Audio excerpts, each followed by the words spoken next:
Hi, I'm Lori, and I am here with an intention to make myself vulnerable and real by sharing a little bit about my stories with grief so that you also know that I've experienced them and I have some thoughts on how difficult it is and how to get through it. So I wanted to start first with my very first experience with grief, and it was when I was a young kid, and it was with pets. The first one was my little budgie that I'd had. He was my very first pet, my sister and I, and he lived to be 9 years old, and he was such a big part of our lives. He would fly down from his cage and sit with us while we were having breakfast.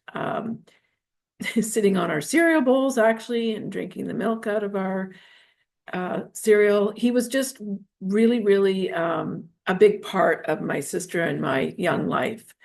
Then we've had other animals over the years, many dogs, hamsters, guinea pigs. So those first experiences with pets was the very first opportunity for me to know just how difficult grief can be. My second experience was when my grandfather passed away, and I probably was about 14 or 15, I would think. And he had actually been living in our home with us. My parents had made a really nice room for him at the top of our stairs, and he had his own little kitchen and little living room. And again, he was such a big part of our life, driving us to school. We could go home for lunch, and he would make us lunch and just Sunday dinners. He was just always there. So that was another really tough experience. The first time that a person that had been really close, other than maybe anyway, it doesn't matter. Just he was the next big one. Of course, there's all kinds of other grief opportunities for us, if you want to call them that, grief experiences to learn from with other grandparents and maybe parents, friends, and things like that. The next one was a very big one, and it was my father. And my sister and I had stayed home for the weekend because we were figure skaters and we were in a competition. I was 18, she was 16. And my parents had gone to the cottage for the weekend, which was a very normal thing. My dad had already had a couple of heart attacks, and he was only 50 years old at the time. But we said goodbye to him in the garage on the Friday night. He actually drove two of our friends up in my parents' car to meet up with some other friends up there. And that was the last time that I saw him. He died suddenly of a heart attack at the cottage. And when my mom came home on Sunday, it was to tell me that my dad had died and everything was going to be different from there on in. And it's hard to explain unless you've been through it, how different it is when the person who is the solid, kind of patriarch of the family is now all of a sudden gone. And he was only 50 and my mother was only 45. So lots of changes. And the fact that it was a sudden death was, I'll explain later the differences between some of the grief that I've experienced and how they can impact you. So this was a sudden death, very young. Life completely changed from there on in.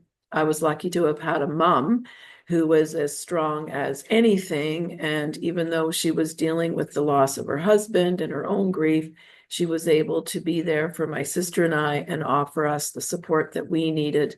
There was nothing available back in 1975 when my dad died like there is now in the way of supports. I went to the rink and skated the night after his funeral and went back to school on, the first day of the next week and went on to university the following year. You just keep going. That's all that we knew to do. And I think I did actually hold a lot of those feelings of grief because I just didn't know how to express them or to whom.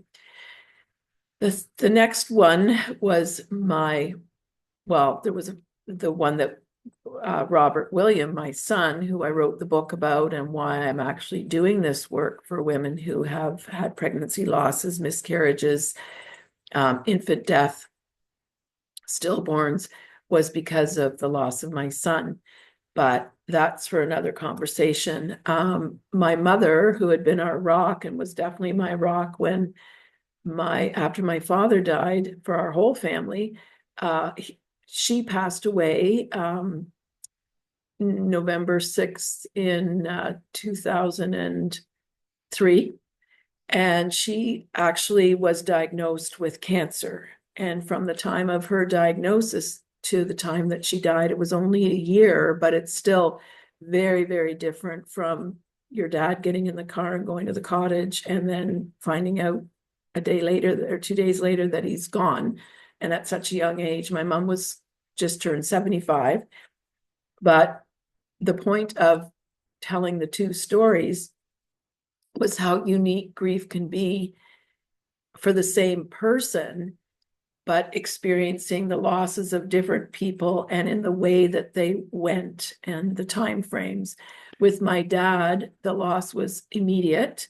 And so you grieve the best we could back then at such a young age immediately. The loss is right then and there. Everything changes immediately.